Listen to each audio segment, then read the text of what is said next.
I can immediately give the floor to François Delerue from Leiden University, and he will talk on cyber operations. François, you have the floor. Thank you very much. Good morning, everybody. I would just like, out of clarification, just to mention something. I'm no longer at Leiden University, but now I am assistant professor in law at IE University in Madrid. I was at Leiden until 3 weeks ago, so it's why also it's a very new change. Thank you very much for the organizer for having me for this very interesting panel. I have been asked to speak about cyber, and as you will see, a lot of questions I will be talking about have already been mentioned.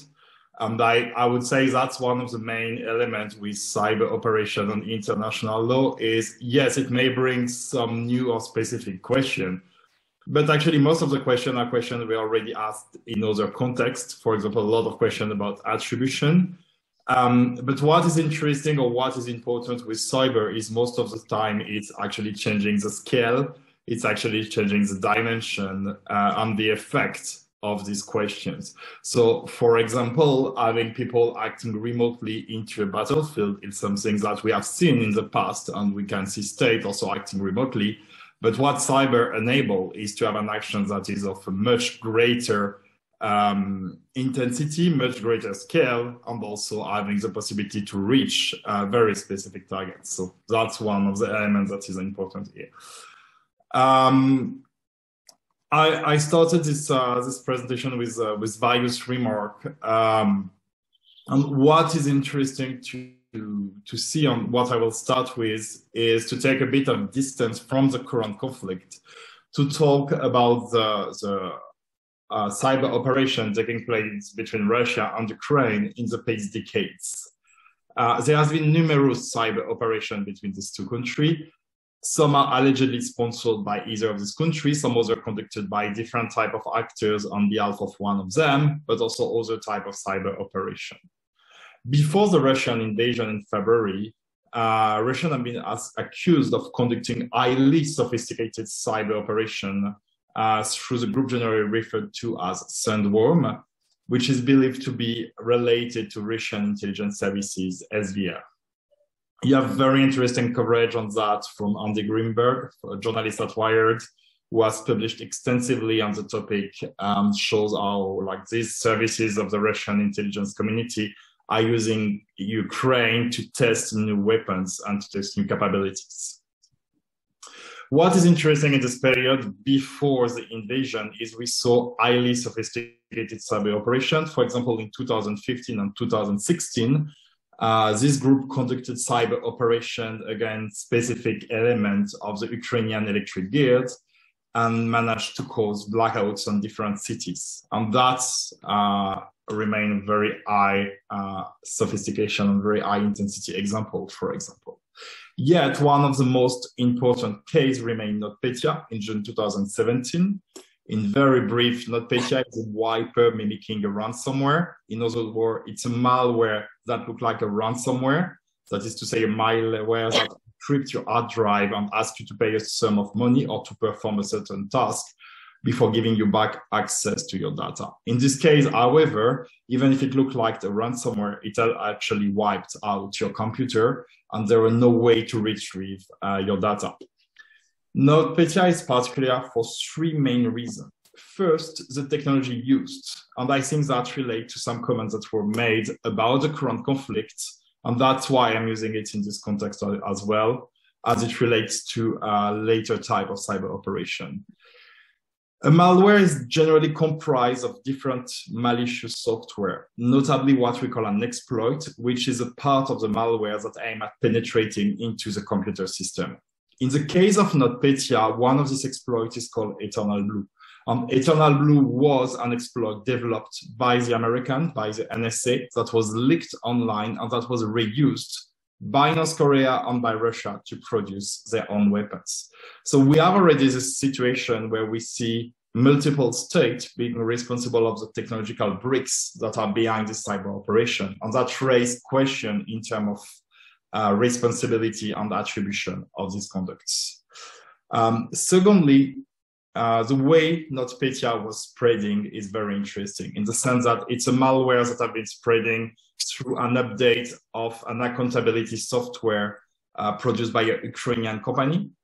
It has first infected Ukrainian companies and administration, but then because some of these companies were branches of foreign companies, the malware used the internet connection between this company and the branches, notably the internet, the VPN connection, and so forth, to spread throughout the network of this company. And for instance, the company Merck, the Danish shipping company, was infected through its branch running the harbor of Odessa in Ukraine. And through this initial infection, all the operating system of the harbor operated by Merck around the world were wiped out.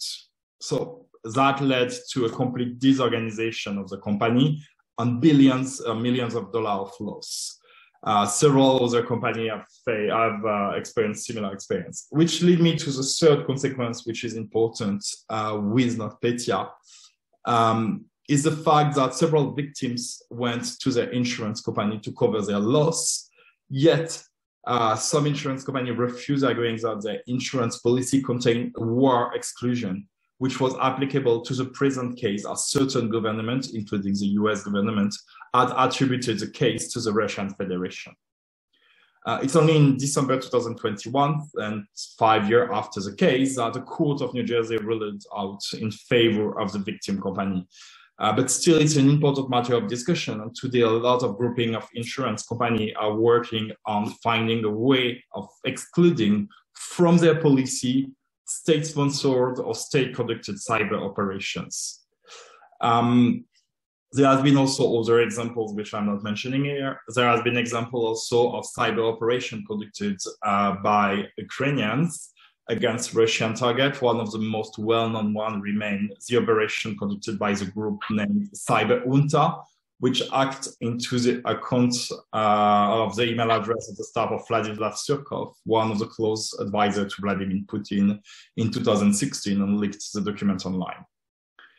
What is important here and why I wanted to start with that is the fact that before the invasion of February 2022, there has been this type of cyber operation. Since the invasion, what we see is an increase in terms of the number of cyber operations, but most of them are rather low intensity and low sophistication. And I think it's important things to have in mind, which is rather logical to me, and I will explain that.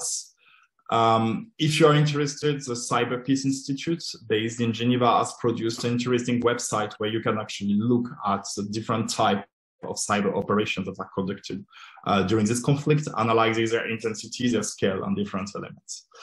So what we see with the cyber operation and the way they are conducted during this conflict is actually cyber is now part of the regular arsenal of a state, we may say. And in most of cases, it's actually used in conjunction with other type of weaponry or other type of action. And that's a very important element we have to take into account. We tend to consider cyber in silo, while it's important to have an approach where we decroissant this approach. We don't focus only on what happened in cyberspace, but we understand that what happened in cyberspace matter maybe for a physical operation, a kinetic operation taking place at the same time as part of a composite act. So that's, I would say, one of the first elements. As I say, most of this time, if we come back to a more like siloed approach or a more closed approach, one of the first legal challenge here, which is important, has been an important topic of discussion, is the fact is whether or not this cyber operation, because of their low intensity, remain below the criteria of an attack under the law of armed conflict. So we have Article 49 of Additional Protocol 1, which defines an attack as a means of violence against the adversary, whether in offense or in defense. And there is this question of what is violence? And here we see like two different approaches that have been two main different approaches in the literature. On the one hand, some people saying that it should be equated to a high threshold, such as the use of force, that is to say, requesting physical destruction or death of people, while others tend to have a more comprehensive approach. I tend to consider that we should have here a rather low threshold, because the idea is not to is not to condemn the acts, but it's actually to find a way to regulate them and to take them into account in the conduct of the hostilities. So that's one of the first questions, but which remain an important question. One of the most important legal challenge for me, which has already been a bit mentioned before, is the geographical scope of the armed conflict and thus of the law of armed conflict here. And that's one of the main issues. Why? Because we have an armed conflict, an international armed conflict between two states taking place on the territory of these two states, mainly on the territory of Ukraine. And that's kind of the limits, the geographical limits of the conflict and thus of the application of the law of armed conflict. But what we see through cyberspace and through the use of cyber technology, it's individuals taking part in the hostilities from the territory of other states, but also third states taking part in the hostility with rather high intensity or rather well sophisticated cyber operation. Regarding the individuals, it has been mentioned before for another purpose, for the law of neutrality, but still we have this notion of direct participation in hostility, which is applicable to civilians taking part in the hostility. I will not detail that here, but here the problem is a high number of these civilians are not located within the conflict. Thus, they are not civilian or combatant regarding this conflict, and thus this category is not applicable. And here it's a matter that should be rather treated under criminal law, criminal cooperation between the states, and the victim state is not normally in the necessity to ask to the territorial state its help in prosecuting this person. So normally the victim state cannot take action. And that's one of the elements we have seen in the discussion, not only in this conflict, but in other conflicts, that is important with cyber. And why is it different here? Because these people can be a lot of people, they can have an action that matter in the conflict, and they can actually influence the way the conflict is going. One of the issues here is how the victim state may be able to compel the territorial state to act. And this is where due diligence is important. But this is also where all these questions that have already been discussed previously of where is the limit between help or being a co-belligerent matter. And a lot of states, that was an important matter of discussion in Europe, for instance, were wondering whether the fact that people within the territory of European states were taking action against Russia will have the risk of leading to the qualification of co-belligerency for these states. And that has been an important question over the past months, for example. I am now moving to the other categories, states not involved in the conflict, but conducting cyber operation. And here it has been rather interesting to see that, for example, the United States Cyber Command commander, Paul Nakathon, commented that the US are conducting offensive cyber operation against Russia within this conflict, while restating at the same time that they are not a co-belligerent in the conflict. And you find various analyses of this question all over the internet. What is important to mention here is the US have never been really specific on what type of operation they are conducting. So it's also where it may be more difficult, because some argue that most of the cyber operation remain below a rather low threshold and thus will not cross the threshold of co-belligerency, will not violate the law of neutrality. I would say there are two main questions here. One has been the characterization of this behavior under the law, under jus ad bellum. Here, the invocation of collective self-defense might actually justify this behavior, and it could be excused, so I will not detail that. The second one is whether this cyber operation constitutes a violation of the obligation of the states, in particular the US, under the law of neutrality. And here, what has been interesting, and it's a trend we saw already before, so it's not specific to this conflict or this situation, but this is again restated here, is the fact that scholars or policymakers have been trying to find justification. And the justifications that has been proposed are the fact that first, it could be justified under the law of self-defense as a collective self-defense, and thus it will justify or it will excuse a violation of the law of neutrality. this is a rather pleasant approach because these two set of rules are not to be conflated, and it should not be equated the same way. Similarly, the other approach is to say that because they might be or they could be acting under the authorization of the Security Council. From my point of view, such a behavior are likely to constitute a breach of state obligation under the law of neutrality. And here, why Russia has not been raising this question, or at least has not been publicly considering them as co-belligerency, is rather a matter of opportunity for that state, rather a legal question. So I think it's also important to have that in mind. And I will finish with what is for me the third important legal challenge in this conflict, and which I have already mentioned, which is this question of composite acts and the fact that a lot of cyber operations that we see are either part of a more broader technological exchange of technological bricks, let's say. That's what I mentioned with NotPetya. We see reuse of weapons, we see of cyber weapons, we see reuse of viruses, which questions attribution and state responsibility. The other fact, which was mentioned before, is the fact that we see how cyber is used either to influence information or to collect information that are then reused for other acts. For example, in the case of the sinking of the Moskova, where cyber was one of the enabler to get the information necessary for this operation.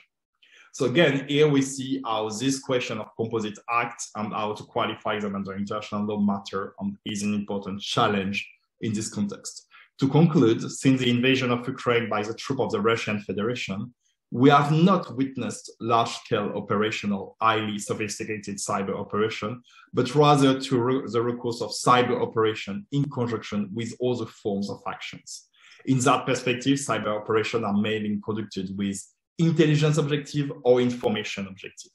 Yet, the current conflict highlights specific challenges regarding the application of international to cyberspace, notably about the geographical scope of the law of armed conflict, the legal status of state and other actors taking part in the conflict from outside. Thank you very much. Thank you very much, François. Yeah, there seems to be one question. I would admit one or two urgent questions, but we are out of time, and so we should, yeah.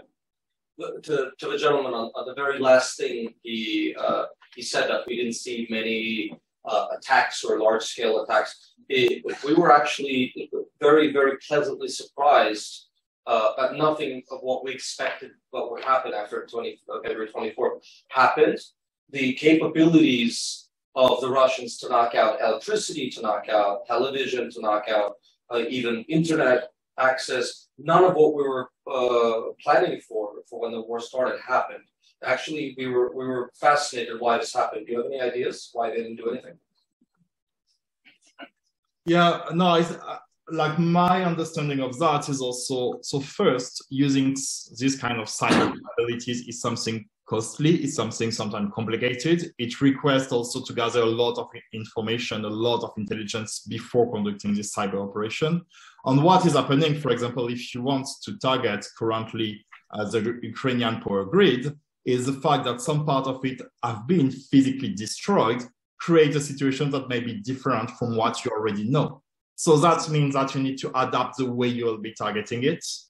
And the other element I would say, so there is this difficulty on your target may have evolved and you may have less information on that. So that's challenging for using cyber operation. In a lot of cases, the type of objective you may be pursuing through cyber operation may be easier to achieve with a kinetic operation in this context, which explain why they may not recourse to cyber operations. They may prefer to use the people they have on the ground and the weaponry, the physical weaponry they have on the ground. So I would say that may be part of the two elements here. And yes, the first one was also the fact that, which I didn't really mention, which is not entirely true, but when you use a cyber operation, you may not be able to reuse it. And that's an important element. I mentioned this question of exploits. When you use an exploit, it became publicly known, it may be corrected. And that might be also an element, is they keep what they have as possible cyber operation against Ukrainian interests for when they really need it.